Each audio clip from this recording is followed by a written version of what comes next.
Y vi salir de la boca del dragón, y de la boca de la bestia, y de la boca del falso profeta, 3 espíritus inmundos a manera de ranas, pues son espíritus de demonios que hacen señales, y van a los reyes de la tierra en todo el mundo, para reunirlos a la batalla de aquel gran día del Dios Todopoderoso.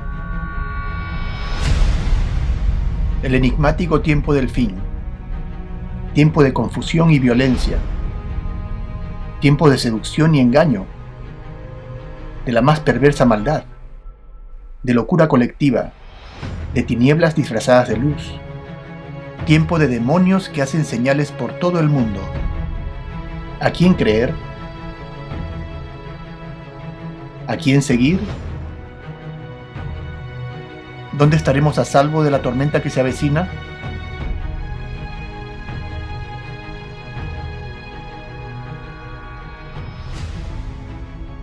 Bienvenidos al 6º capítulo de nuestra serie El engaño de iniquidad. El día de hoy vamos a hablar acerca de otro de los engaños preparados para el tiempo del fin. Es un engaño en el cual ya toda la humanidad entera ha caído. Un engaño muy antiguo. De hecho, es el engaño más antiguo que saliera de la boca del enemigo de Dios. Se trata del engaño de la inmortalidad del alma. Y lo que vamos a hablar el día de hoy promete dar un tremendo vuelco a lo que muchos de nosotros pensamos acerca de qué es lo que ocurre cuando morimos, en comparación con lo que dice la palabra de Dios. Empecemos con una palabra de oración pidiendo sabiduría. Querido Padre Celestial, estamos acá reunidos, Señor, te agradecemos porque tú nos permites hoy abrir tu santa palabra. Te pedimos, Padre Santo, que envíes a tu Santo Espíritu para que nos imparta entendimiento y que todo lo que se hable en esta sesión sea para tu honra y gloria y para edificación de tu iglesia. En el nombre de Jesús te lo pedimos. Amén. Bueno, hay mucha gente en el día de hoy, muchos de los cristianos de estos tiempos, que simplemente quieren vivir una vida cristiana casual, no doctrinal. Y es en parte encomiable esa intención de simplemente vivir imitando a Cristo, apoyando, amando, ayudando a otras personas, que sin duda es parte de la vida cristiana. Sin embargo, la verdadera vida cristiana no puede existir al margen de la doctrina cristiana. La experiencia cristiana y la doctrina cristiana deben de ser los dos brazos de un mismo cuerpo, inseparables el uno del otro. En la primera carta a Timoteo capítulo 4 versículo 1 dice que en los postreros tiempos algunos apostatarán de la fe, escuchando a espíritus engañadores y a doctrinas de demonios. Espíritus engañadores y doctrinas de demonios. Entonces el ataque en estos últimos días será a la doctrina cristiana, abandono de la doctrina cristiana y reemplazo por doctrinas diabólicas diseminadas a través de engaños y de seducción, lo cual solamente puede ocurrir cuando la experiencia cristiana deja de lado a la doctrina cristiana. ¿Alguien alguna vez escuchó el sabio refrán "el diablo está en los detalles"? ¿O "los engaños de Satanás cabalgan sobre los lomos de la verdad"? ¿Qué significa? Significa que los engaños del enemigo de Dios comúnmente se encuentran escondidos, camuflados en medio de grandes verdades, de manera que solo aquellos que conocen bien su doctrina los pueden reconocer. A la ley y al testimonio. Si no dijeren conforme a esto, es porque no hay luz en ellos. Un concepto tan importante. A la ley y al testimonio. Y sin importar cuánta belleza y apariencia de verdad nos sea presentada, si no está de acuerdo con la ley de Dios y con el testimonio de los profetas, es decir, con la palabra de Dios, es que no hay luz en ella.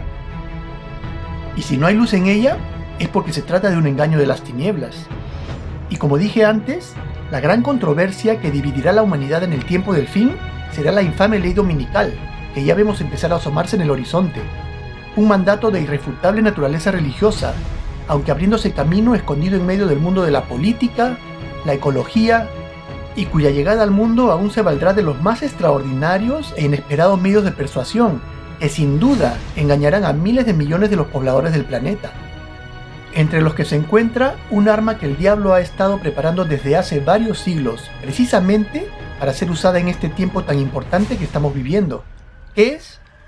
Es el espiritismo, que es la práctica y la creencia de la comunicación con seres de otra dimensión, ya sea comunicación a través de apariciones, visiones o sueños.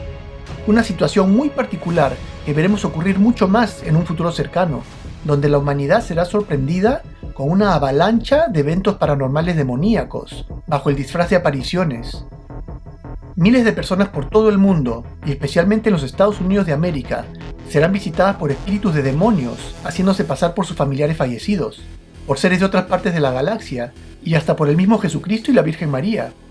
Y aunque parezca ridículo e imposible de creer, todo este teatro que se avecina tiene como objetivo la introducción de la marca de la bestia en el mundo, lo que probará ser una extraordinaria arma de persuasión que será tremendamente efectiva, gracias a que hoy en día, y luego de muchos años de arduo trabajo por parte del diablo, sus ángeles y sus agencias humanas, el mundo entero, sea a través de la enseñanza budista, hinduista y hasta católica, cristiana y aún en el ateísmo espiritual de la nueva era, o New Age como le llaman, y en el presente valiéndose de la potentísima ayuda de la media, ha sido llevado a pensar que el alma es inmortal en sí misma, independientemente de la existencia de Dios, que el ser humano luego de la muerte continúa vivo y consciente en otro plano de existencia, lo cual absolutamente no es el caso, según lo podemos extraer de la palabra de Dios, como veremos más adelante.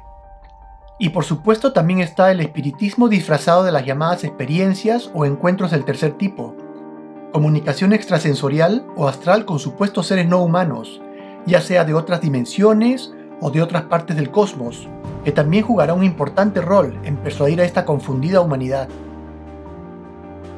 Apocalipsis 16, 13 y 14 dice: «Y vi salir de la boca del dragón, y de la boca de la bestia, y de la boca del falso profeta, 3 espíritus inmundos a manera de ranas, pues son espíritus de demonios que hacen señales, y van a los reyes de la tierra en todo el mundo, para reunirlos a la batalla del gran día del Dios Todopoderoso». Esta es una profecía muy interesante. Tenemos a los 3 socios del mal, el dragón, Satanás, la bestia, el papado, y el falso profeta, el protestantismo apóstata de los Estados Unidos de América, en el mismo orden en que aparecieron en el mundo. ¿Y qué engaño salió de las bocas de estos 3 señores? ¿Cuál fue el primer engaño que salió de la boca de Satanás? ¿Recuerdan? Génesis 3, 1 a 4. La serpiente dijo a la mujer: ¿con que Dios os ha dicho, no comáis de todo árbol que esté en el huerto? Y la mujer respondió a la serpiente: del fruto de los árboles del huerto podemos comer, pero del fruto del árbol que está en medio del huerto, dijo Dios, no comeréis de él, ni le tocaréis, para que no muráis. Entonces la serpiente dijo a la mujer: no moriréis. El primer engaño de Satanás. Nada ha cambiado. El engaño del principio es el mismo engaño del fin, la inmortalidad del alma. Siguiente, la bestia. ¿Cuál fue el primer engaño que salió de la boca del papado? ¿Recuerdan? Que vimos en el capítulo anterior.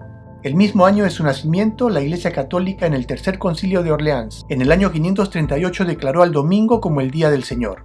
Interesante, 2 conceptos completamente no relacionados. Uno de ellos, no morirás, el espiritismo, la creencia de que el alma es inmortal, que aunque el cuerpo llegue a morir, el espíritu trasciende, sin que Dios pueda hacer nada al respecto. El segundo, idolatría al sol, el cambio del 4º mandamiento que honra al Creador por otro que honra al enemigo de Dios, a Satanás, representado por el sol, la estrella resplandeciente de la mañana. Es aquí cuando entra la obra del falso profeta, quien, como dice la profecía en Apocalipsis 13, engaña a los moradores de la tierra con grandes señales, y de cuya boca han salido grandes engaños sobre el mundo entero, habiendo logrado permear en las mentes de todas las razas del planeta grandes engaños, como la de la evolución de las especies, por ejemplo, entre muchos otros, como la inmortalidad del alma, el mismo engaño con el que la serpiente engañó al hombre, no morirás, y quien ahora tiene sobre sus hombros la tarea, así como el poder, de hacer de ambos engaños, la inmortalidad del alma y el cambio del 4º mandamiento, uno solo, un gran y final engaño. Esta creencia de que los muertos regresan para interactuar con los vivos, ya sea protegiendo a sus familiares o en forma de fantasmas o apariciones, es una creencia que puedo imaginar que en mayor o menor grado muchos de ustedes que me escuchan en este momento piensan también posible. Por eso, antes de hablar acerca de los pormenores de cómo se llevará a cabo este engaño, primero debemos establecer de manera objetiva la verdad acerca de estos asuntos, empezando con la vida después de la muerte, lo que la palabra de Dios dice acerca de qué ocurre cuando morimos, a dónde van los muertos, reencarnamos, vamos al cielo, o al infierno, o al purgatorio, viajamos por el cosmos, o cuidamos de nuestros seres queridos aquí en la tierra. Y les va a parecer extraño lo que les voy a decir, pero uno de los más importantes asuntos que debemos entender en esta vida es la muerte. E increíblemente, en general es sin duda uno de los asuntos más incomprendidos de todos. Génesis capítulo 2, versículo 17. Dios dice: el día que de él comieres, ciertamente morirás. Mientras que el diablo dice, ciertamente no morirás. Dos afirmaciones, una opuesta a la otra, de manera que si una es verdad, la otra no lo puede ser también. Una de ellas es palabra de Dios, la otra sale de la boca de la serpiente, de Satanás, del padre de la mentira. Si como dijo la serpiente, es cierto que nosotros hemos sido dotados con inmortalidad, ¿cuándo empezó esta vida? Algunas religiones llevan esto tan lejos en el pasado que llegan a decir que nosotros no tenemos principio en lo absoluto, que somos como Dios, es decir, que no fuimos creados, no tenemos un principio, ni tenemos un final, somos inmortales. Otros dicen que sí tenemos un principio, pero que de ahí en adelante somos inmortales. Ahora, si somos inmortales como entidad espiritual o física, ¿por qué sería necesario morir para luego restaurar la vida? Si no tendríamos por qué perderla en principio. Toda esa teología no hace ningún sentido real, y nosotros como cristianos debemos estar bien claros en cuanto a este tema. Busquemos la respuesta categórica y sin rodeos, la cual podemos extraer de la única fuente de autoridad en este tipo de asuntos. Veamos lo que dice la palabra de Dios acerca de qué es lo que ocurre con nosotros cuando morimos. Vamos a abordar este tema de lleno hasta que lleguemos a una conclusión inequívoca, porque el espiritismo es el brazo derecho del gran engaño final de la santificación del domingo planeado para la humanidad. Primero, ¿qué es el alma? ¿Y qué el espíritu? Génesis. Entonces Jehová formó al hombre del polvo de la tierra, y sopló en su nariz aliento de vida, y fue el hombre un alma viviente. Notemos que no recibió un alma viviente, sino que él fue un alma viviente.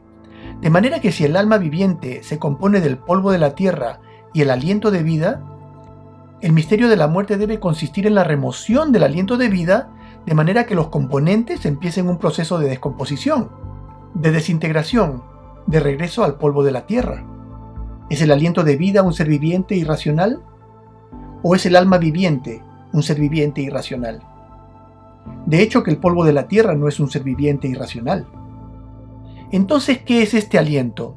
En hebreo, neshama, que es traducido como alma, vida, es la persona, la mente, el corazón, la criatura, el cuerpo mismo, espíritu, como aliento, toda cosa que respira, el aliento de Dios.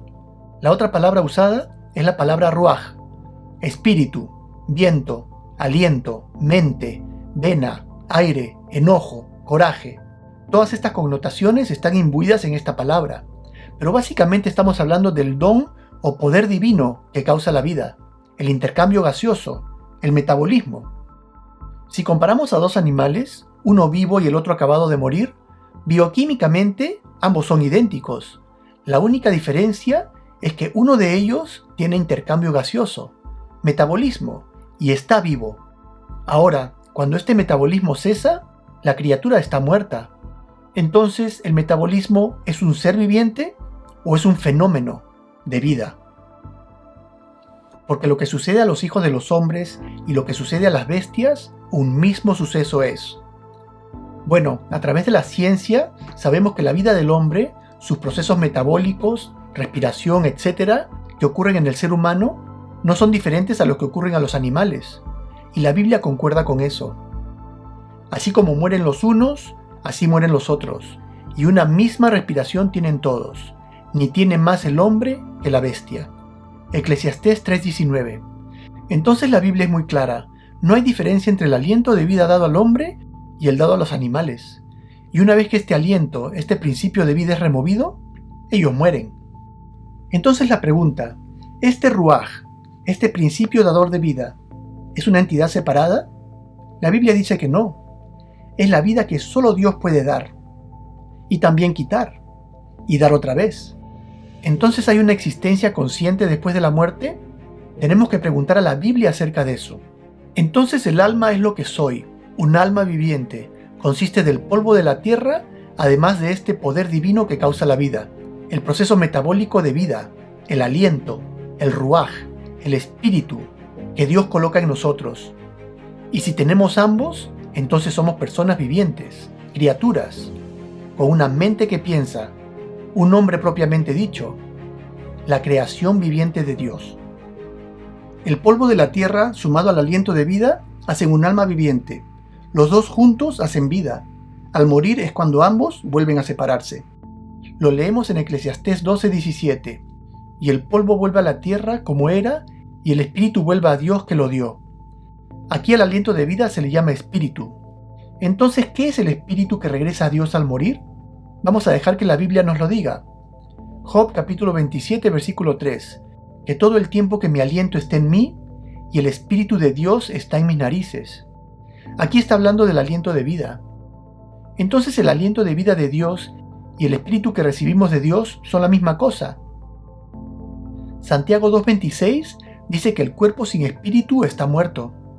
¿Es el espíritu un ser viviente o consciente? No. Según la Biblia no lo es. Es tan solo el aliento de vida. Entonces al morir, el cuerpo regresa a la tierra. El espíritu regresa a Dios quien lo dio. Tanto el espíritu del bueno como el del malo. Y de los animales. El espíritu de vida de todas las criaturas regresa a Dios quien lo dio. Es como cuando desenchufamos un artefacto eléctrico y deja de funcionar. ¿A dónde se fue su energía? De regreso a la compañía eléctrica, de donde proviene. Ahora empecemos con la primera pregunta. ¿Puede el alma morir? ¿Quiénes de ustedes han escuchado alguna vez la frase el alma inmortal? La Biblia dice que el alma no es inmortal. Ezequiel 18:4. El alma que pecare, esa morirá.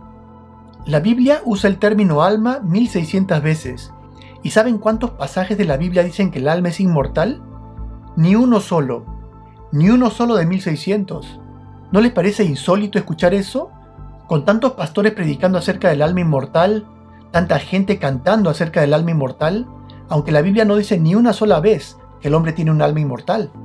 De hecho, deja bien claro que somos mortales y que cuando Jesús regrese, entonces nuestros cuerpos mortales se vestirán de inmortalidad.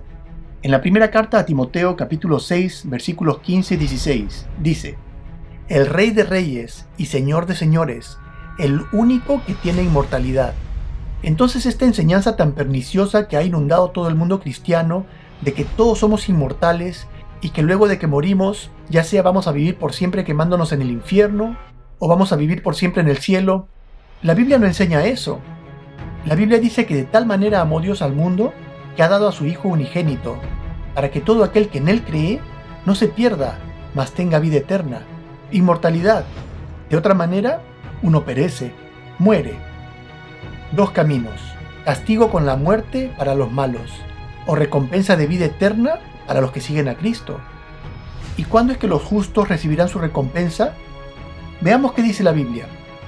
Apocalipsis 22:12, Jesús dice: He aquí yo vengo pronto, y mi galardón conmigo, para recompensar a cada uno según sea su obra. ¿Cuándo recibirán su recompensa? Cuando Jesús regrese. Porque pregunto, ¿ya llegó el día del juicio final? ¿No, cierto? ¿No sería lógico que la recompensa fuera dada luego del juicio final? ¿Tendría sentido que cuando llegue el juicio final, Dios saque a la gente del cielo y les diga: bueno, espero que hayan disfrutado su estadía en el cielo, ahora vamos a ver si pueden quedarse o no? O que saque a la gente que ha estado miles de años en el infierno y les diga: bueno, ahora vamos a juzgarlos a ver si verdaderamente son culpables. ¿Creen que Dios operaría de esa manera? No tendría sentido. La recompensa, buena o mala, viene después del juicio, lógicamente.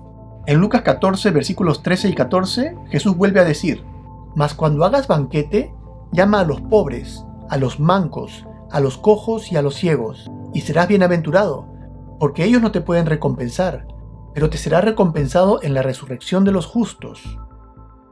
La idea de que la gente muere y de inmediato se vaya sea al infierno, o al cielo, o al purgatorio, o al limbo, no es en lo absoluto bíblica. De paso, ¿cuántos de ustedes han escuchado que hace unos pocos años la Iglesia Católica de plano borró el concepto del limbo de su teología? Increíble. Cientos de años enseñando una doctrina acerca de un lugar llamado limbo, y de pronto dicen: ¿saben? Vamos a borrar eso. ¿Por qué podría ocurrir algo así? Porque solamente la palabra de Dios es infalible. Todo lo demás no es más que imaginación humana. Entonces, si al morir no nos vamos al cielo, o al infierno, o al purgatorio, o al limbo, ¿a dónde nos vamos? Job 21:32. Sin embargo, será llevado a la sepultura y permanecerá en la tumba. Aquí dice que quienes mueren permanecen en sus tumbas. Salmos 13:3.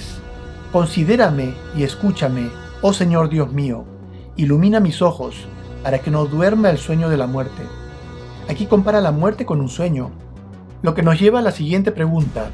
¿Estamos en algún estado de conciencia luego de morir? Hoy hay muchísima gente que cree que cuando morimos, no morimos realmente, sino que ascendemos ya sea a un lugar mejor o descendemos a un mal lugar, aunque permanecemos vivos, y que nuestro espíritu es una entidad viviente, pensante, racional, tal como somos ahora, pero sin cuerpo físico, que permanece viva. ¿Será? Daniel capítulo 12, cuando habla acerca de lo que ocurrirá en la segunda venida de Jesús, en el fin de los tiempos, leemos: y muchos de los que duermen en el polvo de la tierra serán despertados del sueño. En este pasaje dice que los muertos están durmiendo, aunque no como dormimos nosotros, teniendo sueños, sino durmiendo sin memoria alguna de su vida pasada, sin ningún estado de conciencia. Eclesiastés 9, 5 y 6. Porque los que viven saben que han de morir, pero los muertos no saben nada, ni tienen más paga, porque su memoria es puesta en olvido. Los muertos no saben nada, dice, y su memoria es puesta en el olvido. ¿Cómo podemos conciliar esto con la tan popular idea de que las personas al morir pasan a otro plano de existencia, desde el cual cuidan a sus familiares vivos? Sigue diciendo: también su amor y su odio y su envidia fenecieron ya, y nunca más tendrán parte en todo lo que se hace debajo del sol. Entonces aquí está más claro.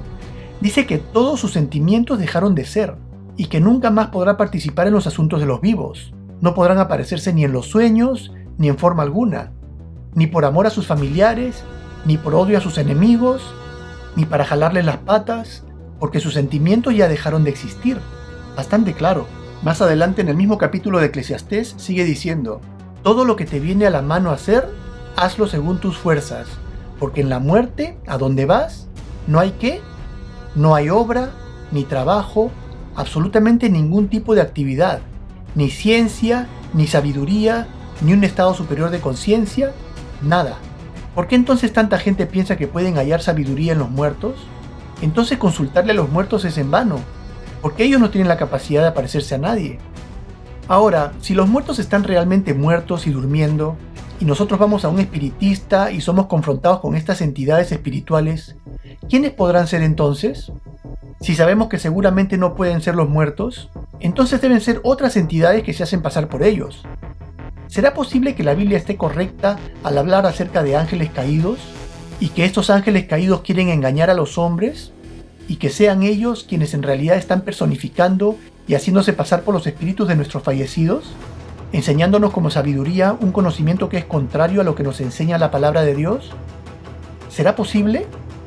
Job 14:21, hablando acerca de los muertos, dice: sus hijos tendrán honores, pero ellos no lo sabrán, y serán humillados, y no entenderán de ello. Entonces se derrumba la creencia de que los muertos están de alguna manera velando por sus familiares vivos. Idea completamente contradictoria, porque qué gozo y qué descanso podrían tener nuestros padres o nuestros abuelos que están muertos si tuvieran que mirar hacia abajo para ver todas nuestras metidas de pata, todos nuestros errores y sufrimientos. Ellos están durmiendo en el silencio hasta el día de la resurrección de los muertos. ¿Qué más tenemos? Como la nube se desvanece y se va, así el que desciende al Seol no subirá, no volverá más a su casa. Job 7, 9 y 10. ¿Cómo entonces podemos hablar de que los muertos penan en las casas? ¿O las 1000 historias de espíritus de personas asesinadas por una u otra razón y que terminan como fantasmas? Todas estas historias contribuyen a formar en nosotros la idea de que cuando uno muere, no muere realmente, de la inmortalidad del alma. ¿Y por qué es importante para el diablo que nosotros pensemos de esta manera? Por 3 grandes razones, y todas relacionadas obviamente con nuestra perdición. La primera, porque si tú piensas que no mueres cuando mueres, entonces ¿por qué tomar la decisión de vivir una vida santa en esta vida, si puedes tal vez tener otra oportunidad en otra vida futura?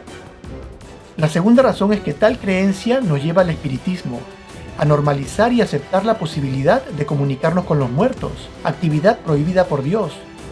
Y si os dijeren, preguntad a los encantadores y a los adivinos que susurran hablando, responded, ¿no consultará el pueblo a su Dios?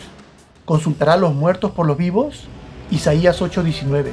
Entonces Dios dice, ¿por qué consultas a los muertos si sabes que ellos están durmiendo y sin memoria? No os volváis a los encantadores ni a los adivinos, no los consultéis contaminándoos con ellos. Yo Jehová vuestro Dios. Levíticos 19:31. manténganse alejados de ellos. Es el mandato de Dios. No sea hallado en ti quien consulte a los muertos, porque es abominación para con Jehová cualquiera que hace estas cosas. Y por estas abominaciones Jehová tu Dios echa estas naciones de delante de ti. Deuteronomio 18, del 10 al 12. Y la tercera razón es que el espiritismo es uno de los fenómenos que Satanás utilizará para el gran engaño final del cual hablaremos más adelante en este capítulo. Pero sigamos solidificando nuestro conocimiento acerca del estado de los muertos. La Biblia dice que está establecido para los hombres que mueran una sola vez, y después de esto, el juicio. Una declaración clara y sin rodeos. Entonces se nos ha dado esta vida, como un periodo de prueba. Tomamos nuestras decisiones ahora. Luego de esta vida es demasiado tarde, porque como está escrito, mientras hay vida, hay esperanza. Luego, Dios nos quita el aliento de vida que nos dio. Somos puestos a descansar en silencio, como en un sueño, hasta el gran día de la resurrección de los muertos, donde nos enfrentaremos a las consecuencias de las decisiones que tomamos mientras estuvimos en esta vida.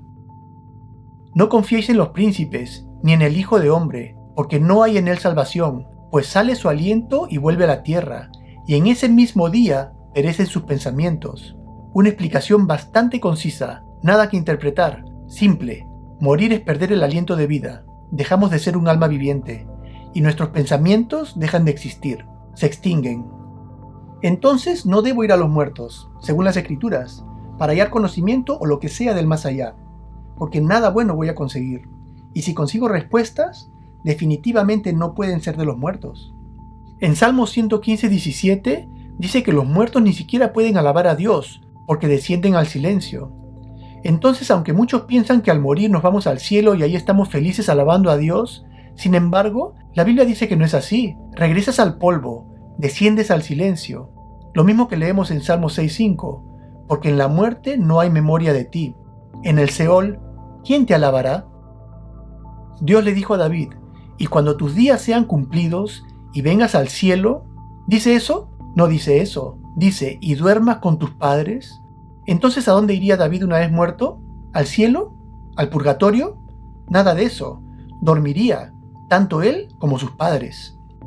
Acerca de David, Pablo dice en Hechos 2:29, varones hermanos, permitidme hablaros libremente del patriarca David, que está muerto y sepultado, y su sepulcro está con nosotros hasta el día de hoy.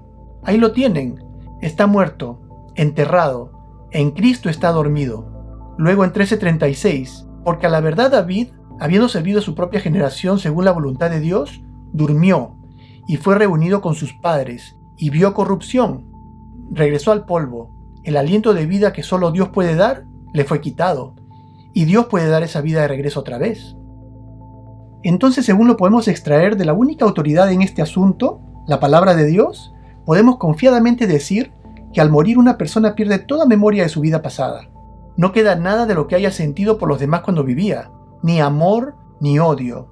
Tampoco tendrá absolutamente ninguna participación en este mundo, ni para proteger, ni para aparecer en sueños, ni para hacer algún tipo de milagro en favor de algún ser querido, ni para dañar a nadie, ni tiene sabiduría del más allá para compartir con nosotros, y no sabrá absolutamente nada acerca de sus hijos y nietos, dado que luego de la muerte no existe actividad alguna, sino solo un completo silencio.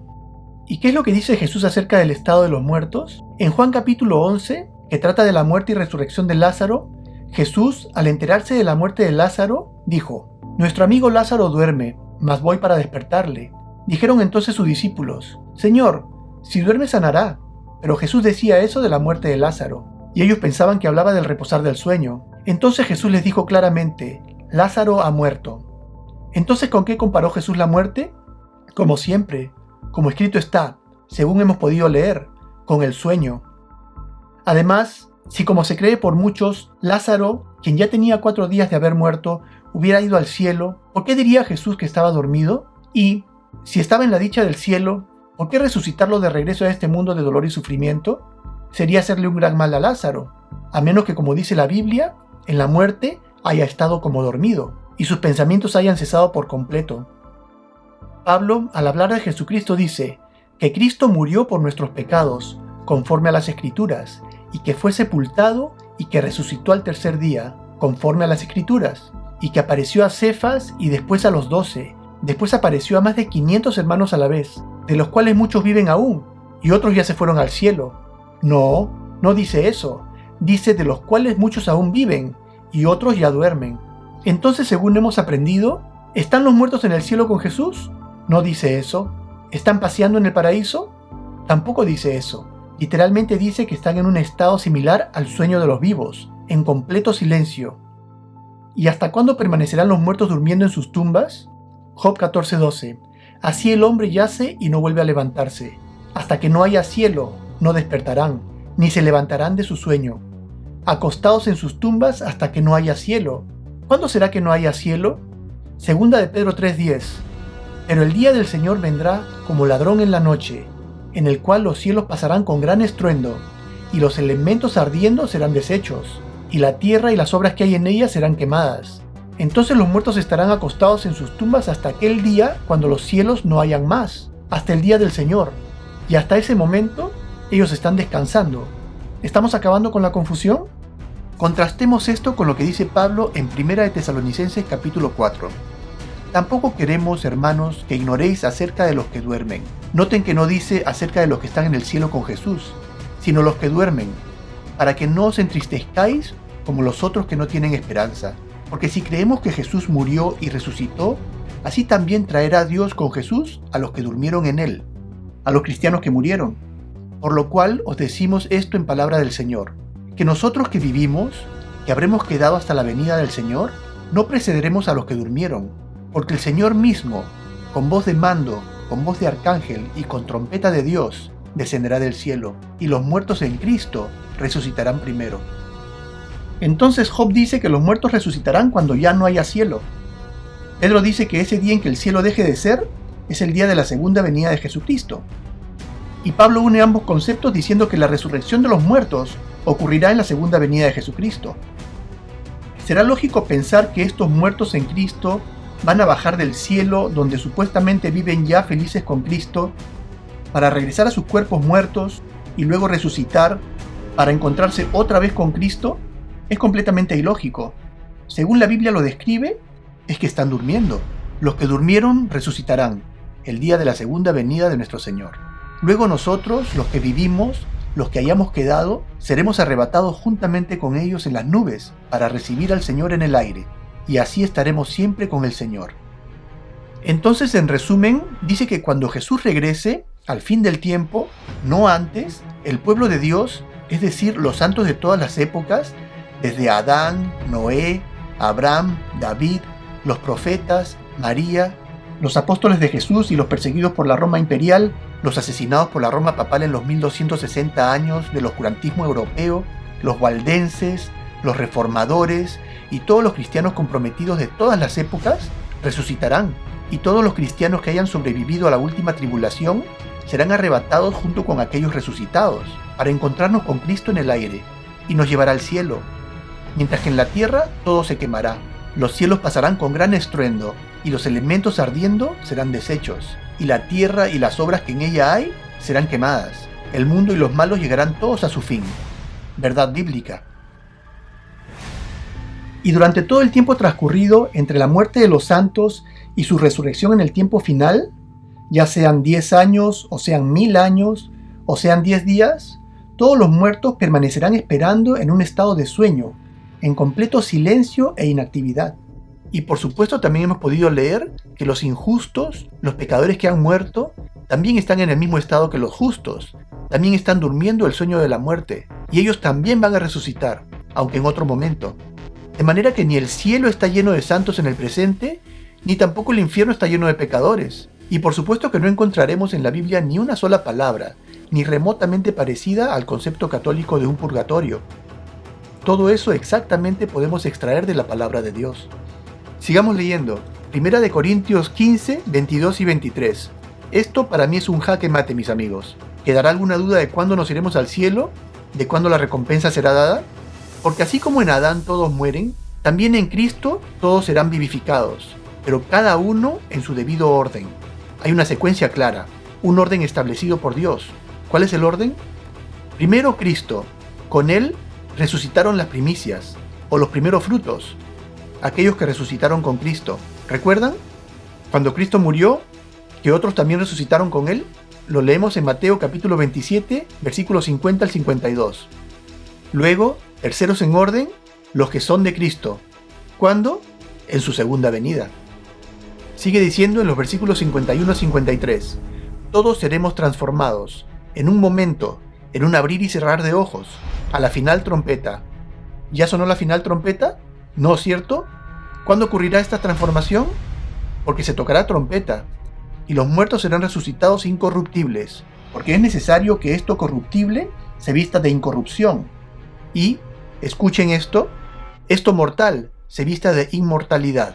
Entonces la inmortalidad será aquella recompensa que recibiremos cuando regrese Jesús. Los muertos resucitarán, y sus cuerpos mortales serán transformados en inmortales, en blanco y negro.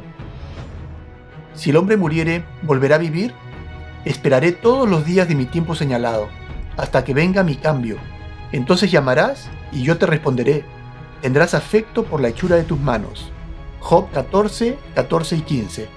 Otra versión de lo que dice Pablo en la primera carta a los tesalonicenses. En cuanto a mí, veré tu rostro en justicia. Estaré satisfecho cuando despierte a tu semejanza. Salmos 17, 15. Estos pasajes hablan acerca de los mismos eventos luego de la muerte. Una espera en el sepulcro, una resurrección y una transformación de mortal a inmortal, de corruptible a la semejanza de Cristo. Juan 5:28, Jesús dice: No os maravilléis de esto, porque vendrá la hora cuando todos los que están en los sepulcros oirán su voz, y los que hicieron lo bueno saldrán a resurrección de vida. ¿Dijo que todos los que están en el cielo? No, todos los que están en los sepulcros, muertos, resucitarán. Juan 6:39, otra vez Jesucristo dice: Y esta es la voluntad de mi Padre, el que me envió, que de todo lo que me diere no pierda yo nada, sino que lo resucite. Repetimos todos juntos: en el día postrero, por segunda vez. Y veamos una tercera vez, de nuevo: Y esta es la voluntad del que me ha enviado, que todo aquel que vea al Hijo y cree en Él tenga vida eterna. ¿Y cuándo obtendrán eso? Y yo lo resucite en el día postrero. Estas son las palabras de Jesús. Otra vez, versículo 44. Ninguno puede venir a mí si el Padre que me envió no lo trajere, y yo lo resucitaré en el día postrero. Pero, ¿y qué con lo que Jesús le dijo al ladrón bueno en la cruz? Lucas 23:42. Cuando el ladrón le dijo a Jesús: acuérdate de mí cuando vengas en tu reino, entonces Jesús le respondió: de cierto te digo, hoy estarás conmigo en el paraíso. ¿Cómo puede ser? Es un texto que contradice y echa por tierra todo lo que hemos leído anteriormente. Según parece, Jesús le está prometiendo al ladrón que ese mismo día, viernes, estarían ambos en el cielo. ¿Será? ¿No caería en el sueño de la muerte hasta el día de la resurrección? De hecho, que parecería una contradicción a todo lo que hemos visto hasta ahora. Pero no lo es, porque si colocamos la coma donde debe ir, la historia cambia por completo. De cierto te digo hoy, estarás conmigo en el paraíso. Entonces, ¿cuál de los dos es? ¿Jesús estuvo con el ladrón ese mismo día en el cielo, sí o no? Es importante saberlo. Y la respuesta es no. Jesucristo nunca ascendió al cielo en el día de la crucifixión. Recordemos que cuando resucitó, al tercer día, en domingo, María Magdalena se encontró con Jesús a la entrada de la tumba. Y Jesús le dijo: no me toques, porque aún no he subido al Padre. Juan 20:17. Entonces, para el domingo, Jesús todavía no había ascendido al cielo, de manera que no podría haber estado con el ladrón en el cielo el mismo día de la cruz. Entonces, donde la coma es colocada ha sido causa de confusión, aunque debemos aclarar que en el griego original no existía el uso de la coma, y lo más probable es que la decisión de dónde colocar la coma haya sido influenciada por la teología o por las creencias del traductor. Habiendo tantas referencias acerca de esto en la Biblia, ¿cómo ha llegado el diablo a embaucar a la iglesia cristiana? ¿Y por qué ha puesto tanta energía en hacerlo? Porque, como dije antes, esto es parte del gran engaño del tiempo del fin. Y como la Biblia dice, en los últimos días habrán espíritus engañadores. Muchísima gente tiene un sinnúmero de historias que contar acerca de encuentros con sus antepasados muertos o encuentros paranormales que ellos atribuyen a los muertos o ángeles, pero es importante entender que así como hay ángeles buenos, también hay millones de ángeles malos, y que comúnmente se presentan a la gente como ángeles de luz, como la misma Biblia nos lo dice. Entonces, si alguien tiene una experiencia sobrenatural con un ángel, eso puede ser algo bueno, pero debemos medir todo lo que diga y comparar con la palabra de Dios. porque si no podríamos ser engañados. Oh, la Virgen se me apareció. Yo sé que ella está en el cielo. ¿En serio? No hay nada en la Biblia que diga eso. Ahora no dudamos que María fue una santa, escogida por Dios y llena del Espíritu, tal como Juan el Bautista también, y el rey David, que escribió los Salmos, y etcétera. Pero no se le está apareciendo a la gente hoy, porque ella está dormida, esperando la resurrección de los muertos, tal como lo dice la palabra de Dios. ¿Podremos encontrar alguna referencia en las Escrituras que diga que debemos rezarle a María, o venerar a María, o comunicarnos con María, o que María está aún viva, en el cielo, resucitada? Ni una palabra. La Biblia describe la ascensión al cielo de Enoc y Elías, la resurrección de Moisés, pero nada dice de María. Esto es nada menos que una herencia del paganismo que se introdujo en la iglesia cristiana, una mezcla de doctrinas paganas de adoración a la diosa Diana e Ishtar de Babilonia, a la que en la misma Biblia se le llama la reina de los cielos, tal y como se le llama a María hoy. Un condensado de paganismo transferido a María, tan solo habiéndole cambiado su nombre. Y toda esta teología encontró su camino dentro de la Iglesia Católica, que no es más que paganismo. ¿Y cómo podremos evitar ser engañados en estos últimos días? Hechos 17:11. Recibieron la palabra con toda solicitud, escudriñando cada día las Escrituras para ver si estas cosas eran así. Y otra vez en Isaías 8:20. Son solamente las Escrituras las que nos mantendrán a salvo. Si no dijeren conforme a esto, es que no hay luz en ellos. Y no importa que se te aparezca tu fallecida madre, o abuela, o tío, o padre, o la misma Virgen María, aún sabiendo todos los secretos que solamente ellos pudieron saber. Si se aparecen como alguien que ya murió, es del diablo. Si quieres información, ve a Dios. No esperes a un fantasma que te hable. Apocalipsis 21:8. Los hechiceros tendrán su parte en el lago que arde con fuego y azufre, que es la muerte segunda.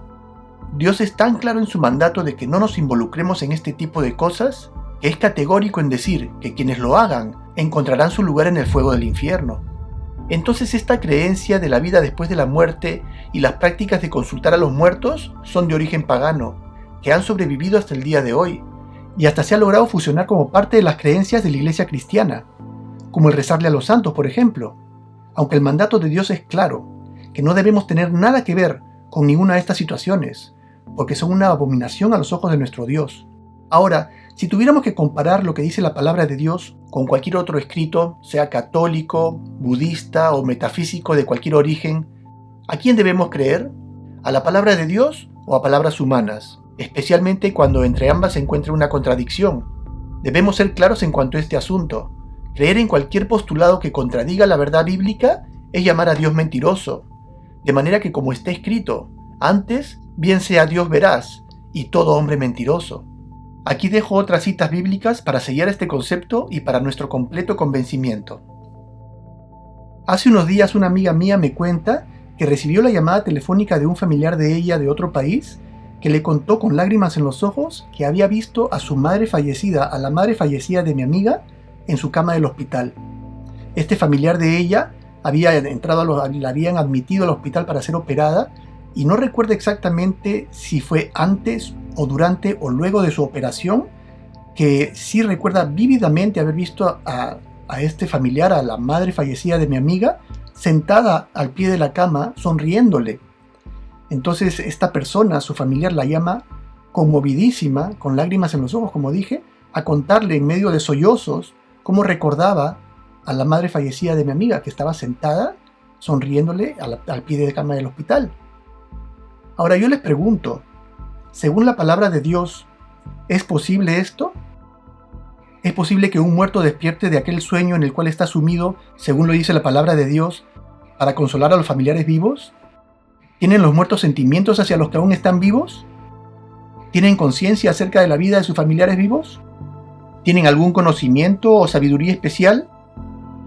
Entonces ya tenemos claro que nosotros no podemos comunicarnos con los muertos, principalmente porque los muertos absolutamente no tienen la capacidad de comunicarse con los vivos.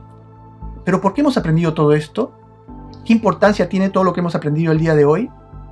Mucha, porque como les dije anteriormente, precisamente un aspecto del gran engaño que la humanidad está por vivir involucra la falsa aparición de nuestros antepasados muertos. Por todo el mundo, a medida que se empiecen a complicar las cosas en el planeta, y los desastres naturales y los conflictos entre las naciones y en la sociedad se agraven a niveles alarmantes, espíritus de demonios personificando a seres humanos muertos se aparecerán ya sea en sueños o apariciones, a personas de influencia y a millones de personas del público general, trayendo supuestamente mensajes de advertencia del más allá, lo cual ya sabemos bien que no es posible. Y dado que gran parte del conflicto se da a causa de aquella controversia que surgirá entre el sábado de la ley de Dios, defendido por el pueblo de Dios, y la ley dominical que será impuesta al mundo, pues a través de estas falsas apariciones, los espíritus de demonios lograrán con gran éxito convencer a los moradores de la tierra acerca de aceptar la santidad del domingo. Escuchemos el testimonio de Roger Murnau. Esta es una historia muy interesante. Se trata de un hombre canadiense que a la edad de 20 años, en el año 1945, hace ya casi 80 años, se convirtió al cristianismo, tras escapar de una sociedad secreta de adoradores de Lucifer, y de la cual logró salir antes de su iniciación, con la ayuda de Dios. Aunque antes de hacerlo, tuvo la oportunidad de participar en varias reuniones donde aprendió algunas cosas, entre ellas algo muy interesante. Escuchemos su relato acerca de su conversación con un sumo sacerdote de Satanás. The priest told us El sacerdote nos dijo, we talked nosotros hablábamos quite a bastante, while, and, y me then he dijo, said, "Could I ¿puedo tener un poquito de tu tiempo? Te quiero contar algo muy fascinante. Él dijo, el gran plan del maestro para cosechar a las naciones, para cosechar a las multitudes de la tierra para su causa, justo antes del fin de la controversia entre las fuerzas del bien y del mal. Entonces continuamos hablando, y después de decirle que estábamos profundamente interesados en saber más sobre las actividades de los espíritus, dijo que se hará de una manera única. Este gran plan va a agarrar a la gente. La gente se va a devorar este engaño, porque los espíritus demoníacos se presentarán como habitantes de planetas muy distantes de otras galaxias,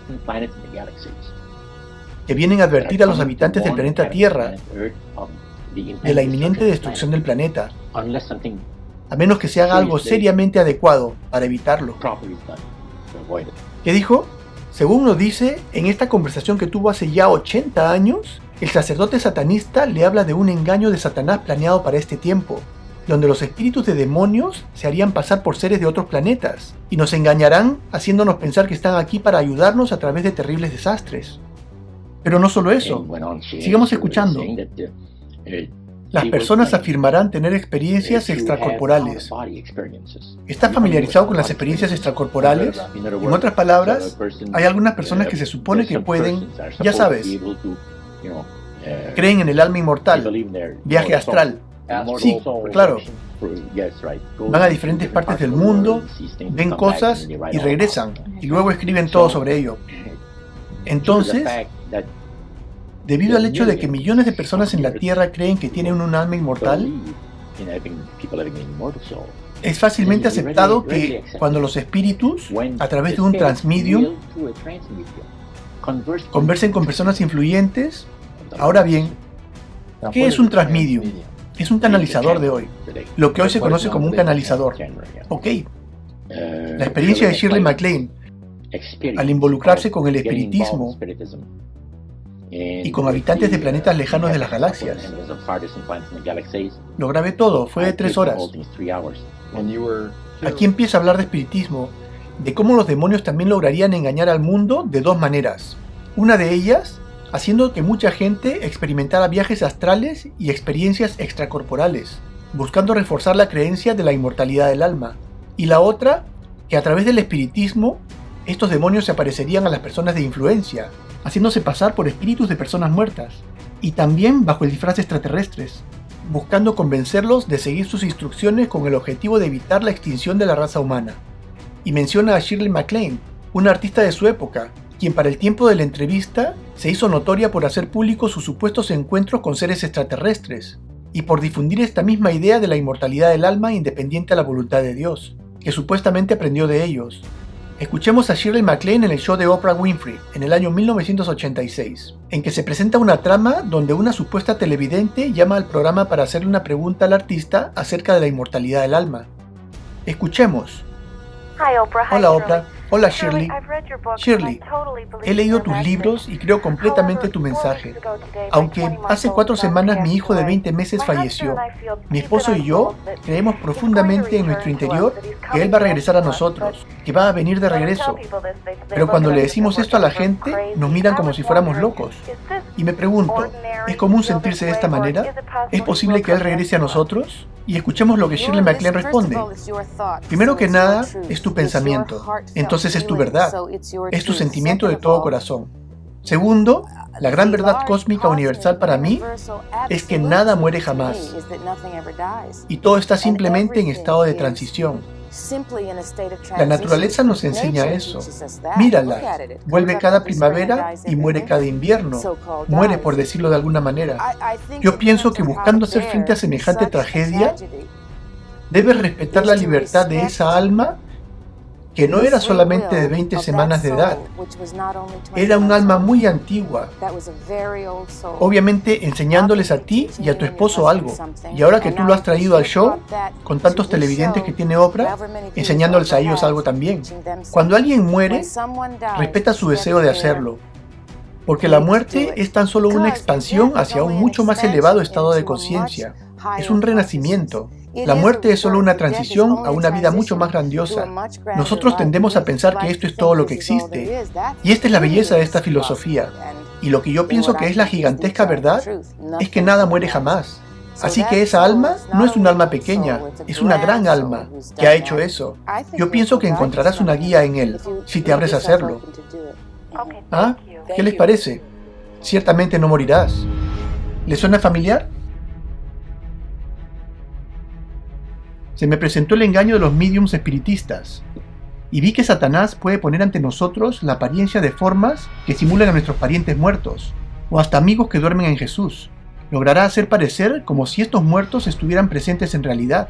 Hablarán las palabras que pronunciaban mientras estaban aquí, y con las cuales nos hemos familiarizado, y resonará en nuestro oído su mismo timbre de voz, el mismo timbre de voz, las mismas frases peculiares, hasta en el mínimo detalle, una falsificación perfecta y sobrenatural. Todo esto es para engañar al mundo y entramparlo en la creencia de este engaño. Escuchemos lo que nos va a decir Roger Murnau de su experiencia al escuchar a los espíritus de demonios falsificar el tono de voz y la apariencia de los muertos. La voz sonaba muy bien. Entonces yo le dije a George, que estaba sentado conmigo, ¿no es impresionante? Y él me dijo, si tú crees que eso fue impresionante, espera que los espíritus personifiquen a una de las personas fallecidas que tú conoces, personalmente, como un tío, o un hermano, o una hermana. Eso sí que es único. Y es así como fue. Ellos son capaces de reproducir cualquier voz a la perfección. Y los espíritus se enorgullecen mucho de tener esta habilidad. Uno de los problemas a los cuales yo me he enfrentado con mis videos es la reacción negativa de una que otra persona cuando yo decido publicar fragmentos de los escritos de Ellen White, la fundadora de la Iglesia Adventista. Y es por eso que trato de evitar publicar estos escritos, que en realidad son muy interesantes, para evitar estos malos comentarios. Sin embargo, a medida que pasa el tiempo yo me voy preguntando, ¿a qué costo estoy yo no publicando, ocultando, se podría decir, esta valiosa información?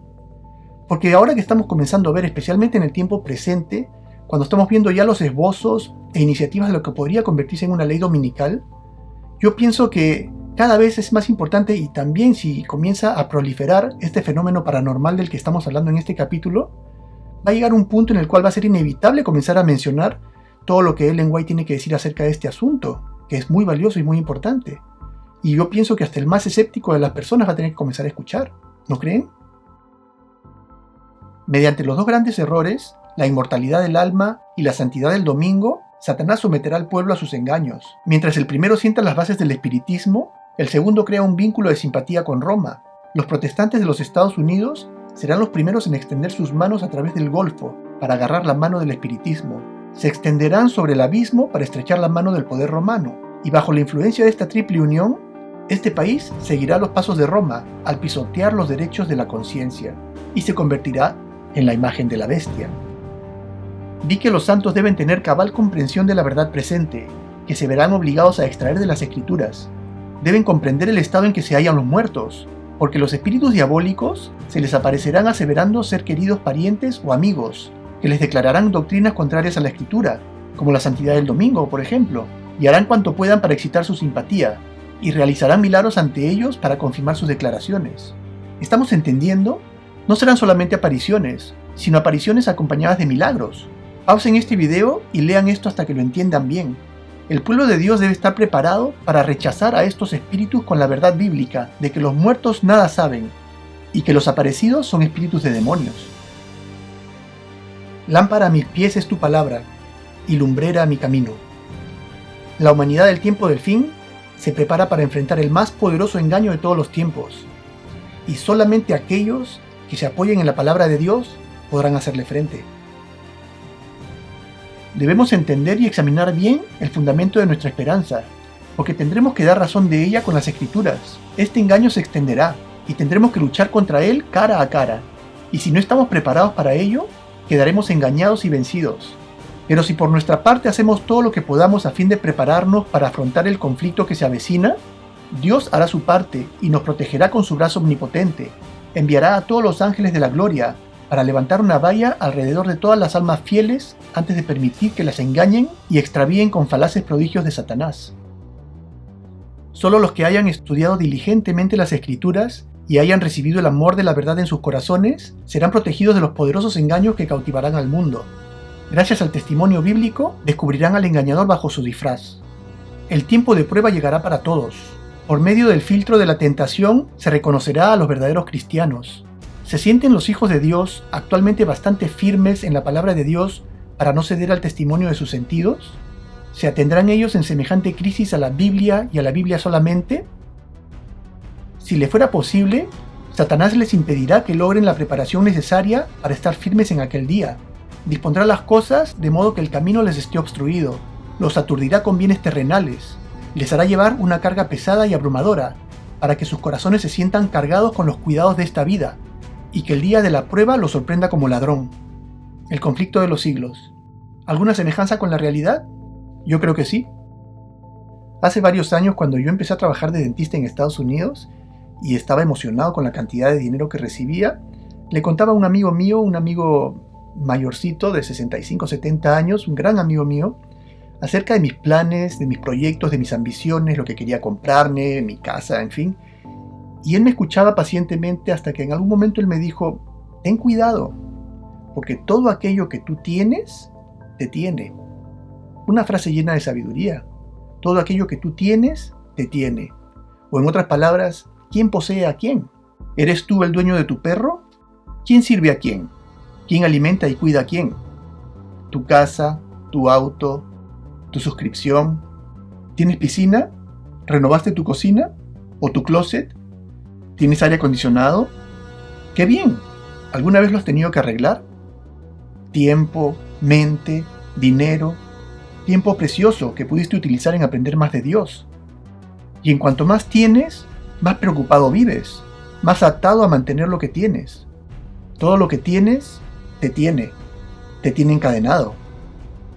Para aquellos que viven en los Estados Unidos de América como yo, que gozan de las maravillosas bondades de esta economía, como Amazon, con delivery hasta en pocas horas, ¿cómo puede ser eso posible?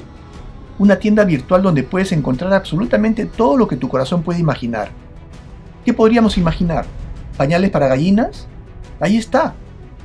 Y de todos los colores y tamaños y variantes. Y a un buen precio. Y hasta con facilidades para pagar. Y más aún, lo recibimos en la puerta de nuestra casa tan rápido como esa misma noche. ¿No es increíble? Y sin costo de envío. Y aún lo puedes devolver sin cargos de ningún tipo. Más fácil no es posible. Pero es una trampa. La trampa del materialismo que nos roba la mente. Nos encadena al mundo y nos impide una vida espiritual. Y los que no viven en los Estados Unidos de América, no se vayan a sentir aliviados. ¿Tienes Netflix? ¿Tienes YouTube? ¿Cuántos minutos al día le estás entregando al enemigo de Dios? ¿Cuántas horas? ¿Cuánto ha llegado a transformar tu manera de pensar? ¿Cuántas muertes has presenciado esta semana? ¿Cuánto robo? ¿Cuánto engaño? ¿Sexo? ¿Has leído tu Biblia hoy? ¿Y ayer? Pensemos bien las cosas, porque estamos ya en medio de un trance diabólico que ha atrapado nuestros sentidos con seducción. Un trance que no podemos ver, porque estamos en medio de él. Si trajéramos a alguien del pasado, de hace escasos 20 años atrás, y viera a absolutamente todo el planeta absorto en el mismo aparato, desde Australia hasta el Congo, ¿no se espantaría? Pero esto os digo, hermanos, que el tiempo es corto. Resta pues, que los que tienen esposa sean como si no la tuviesen, y los que lloran como si no llorasen, y los que se alegran como si no se alegrasen, y los que compran como si no poseyesen, y los que disfrutan de este mundo como si no lo disfrutasen, porque la apariencia de este mundo se pasa. Marta, Marta, afanada y turbada estás con muchas cosas, pero solo una cosa es necesaria, y María ha escogido la buena parte, la cual no le será quitada. ¿Recuerdan esta historia? Léanla. ¿Nos comportamos como María o como Marta? Espero de verdad que todo lo que hemos aprendido en este capítulo haya sido cabalmente comprendido por todos nosotros, porque esto va a pasar en realidad, y este engaño al que nos enfrentaremos va a ser en extremo convincente, porque nos va a afectar hasta en lo más íntimo de nuestras emociones. De manera que a pesar de todo lo que hemos aprendido que la palabra de Dios dice acerca del estado de los muertos, yo estoy seguro que sin duda vamos a dudar. Y si no estamos firmemente cimentados sobre las Escrituras, lamentablemente muchos de nosotros vamos a caer en el engaño. Y la presión social sobre todos aquellos de nosotros que querramos mantenernos firmes en nuestras creencias va a ser inmensa. Aunque la falsa aparición de nuestros antepasados muertos no es la única manera mediante la cual los demonios utilizarán el espiritismo para engañar a la humanidad, sino que también personificarán a otros seres inteligentes que supuestamente también habitan en las regiones que no podemos ver, tal como pudimos oír del testimonio de Roger Murnau, a seres de otras dimensiones, de otros planetas, extraterrestres, otro brazo de este gran engaño, aunque todo esto ocurrirá dentro del contexto de una situación aún mucho más abarcante, donde la humanidad será convencida de que estamos por atravesar hacia un nuevo y superior estado de conciencia, tanto humanos como animales, y todo el planeta, producto de un sinnúmero de fenómenos inexplicables, la aparición de telepatía entre muchas personas, sanaciones milagrosas y eventos inexplicables que causarán gran fascinación. Este capítulo estaba originalmente diseñado de manera que abarcaba el engaño de los falsos antepasados muertos que se aparecen y la falsa llegada al mundo de los seres extraterrestres, pero decidí partirlo por la mitad por varias razones, una de ellas porque se estaba haciendo demasiado largo, pero la más importante es porque este asunto de la falsa aparición de nuestros antepasados muertos y de la falsa idea que se nos quiere plantar de que vamos a pasar a un estado de conciencia superior y que en realidad el alma no muere, es un engaño que debe ser comprendido cabalmente. Yo no quiero que esté junto con el asunto de los extraterrestres, porque el asunto de los extraterrestres es mucho más sensacional y tiene un contenido que va a cautivar a muchos de ustedes, porque es muy interesante. Entonces yo no quisiera que este tema quede desatendido y que no lo lleguen a entender en su totalidad. Es por eso que vamos a dejar entonces este tema, lo concluimos con este capítulo, y ahora vamos a hablar acerca de la llegada al mundo de otro tipo de seres ultradimensionales. Ya no son los espíritus de nuestros antepasados muertos, sino son los extraterrestres, la falsa llegada al mundo de los extraterrestres. Y no se olviden que si quieren que este material llegue a más personas, deben compartirlo, deben darle like a los videos y deben suscribirse. Muchas gracias. Hasta la próxima. Este canal está dedicado a anunciar el mensaje de los tres ángeles de Apocalipsis capítulo 14, la verdad presente para estos tiempos. El mensaje completo está dividido en 3 series consecutivas y complementarias. La primera, llamada La cadena profética de Dios, basada en un análisis del capítulo 7 del libro de Daniel y el capítulo 13 del libro de Apocalipsis, seguida por la serie El engaño de iniquidad, donde se expone el gran misterio del poderoso engaño que envuelve a la humanidad en este tiempo del fin, y concluyendo con la tercera serie, dedicada a exponer uno por uno los diferentes aspectos del gran desenlace al que como humanidad nos estamos dirigiendo, del cual este video es el segundo capítulo. Haz clic en la imagen de la izquierda para ver la serie desde el principio, y en la imagen de la derecha para comprender más acerca de la misteriosa marca de la bestia que está por arribar al mundo.